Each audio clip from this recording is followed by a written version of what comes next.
Donc au niveau des perspectives, notre association, depuis le début, on demande l'effacement du barrage au vu des problèmes posés. C'était un vilain mot de dire ça au début. On se faisait conspuer, insulter, c'était même interdit de l'écrire dans un compte rendu. Ça, c'est plus tabou maintenant, c'est même étudié. Mais il y a encore beaucoup d'obstacles, il y a des conflits d'intérêts. Alors là, il y a eu un changement de gouvernance à la Chambre d'agriculture. C'est plutôt un facteur a priori positif quand on voit pas simplement les déclarations, mais la réalité du terrain sur l'idéologie par rapport à l'autre, la Chambre d'agriculture, avec laquelle on n'a aucun souci, aucune difficulté, qui est très ouverte sur les enjeux biodiversité, le respect de tous, comme c'est indiqué dans leur communiqué. Par contre, là je reviens par rapport à la préfecture, au SDEA, on n'a aucune garantie, alors j'ai mis du système, vous m'excuserez parce que c'est un peu plus large, mais sur la concertation. J'étais présent, je représentais l'association à la première concertation de 2022. J'avais demandé cette question-là. Quand on a vu Madame la préfète là, en février de cette année, je lui ai posé la question, je lui ai reposé à 2 reprises si on avait des garanties sur la concertation et sur l'aspect décisionnel, on n'en a absolument aucune.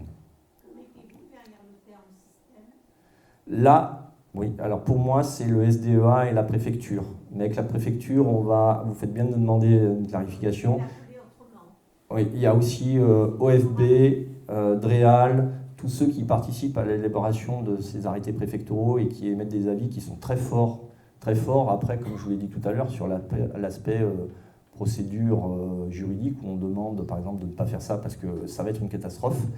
BED l'a dit, la FRAPNA l'a dit, la Fédé de pêche l'a dit. Les faits nous ont donné raison. Et voilà, mais effectivement. Alors, Julie Trottier, je fais un petit aparté, directrice de recherche au CNRS. J'ai eu l'occasion de la rencontrer, d'échanger avec elle. Elle nous a parlé beaucoup des espaces de concertation, comités de rivière, etc. etc., etc. On y est depuis le début. On essaie d'éviter de pratiquer la chaise vide.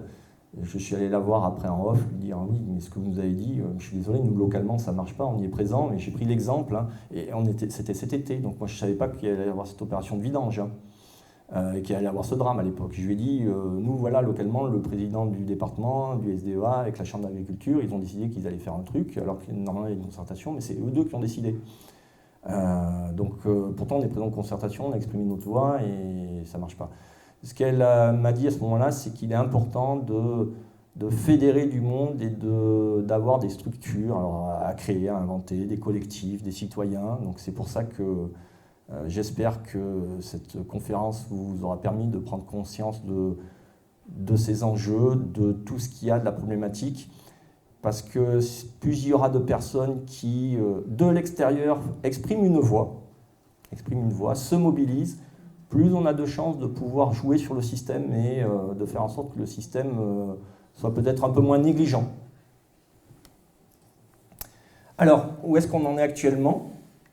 Le scénario 0, je rappelle, c'est celui où on ne fait rien, donc lui, depuis toujours, tout le monde est d'accord pour ne pas le laisser se faire. Le scénario 0 bis, c'était laisser la vanne de fond ouverte pendant un mois complet. Bon, on a vu ce qui s'est passé, ils l'ont fait, là, ça a été ça, donc ils nous ont dit qu'ils ne le feraient plus. On va rester quand même vigilants. Mais voilà. L'ajout des vannes de fond, je vous en ai parlé, a priori, pour eux, c'est fini aussi, et ça me semble être tout à fait normal. Il leur reste 3 scénarios sur la table. Le curage, donc c'est les barges et les engins, 15 à 22 millions en 20 ans, le coût. Puis si jamais on fait autre chose, il faudra rajouter les autres coûts. Puis c'est ad vitam aeternam. Je rappelle que la rivière, c'est ça gratuitement. Je ne parle pas des nuisances aux riverains, enfin, c'est un peu indiqué dans le tableau, nuisances aux riverains, les camions, les gaz à effet de serre, les coûts, voilà, ça coûtera très cher, qui va payer. L'effacement, c'est la destruction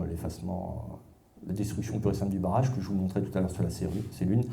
L'arasement, on le rabote un petit peu, là ça fait déjà tard, mais j'ai des diapos plus tard s'il y en a qui veulent voir pour que je vous montre, mais là je passerai vite.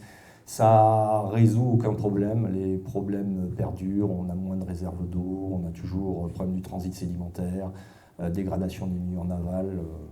Si je dois exprimer un avis personnel, ce n'est pas un scénario qui me semble pertinent.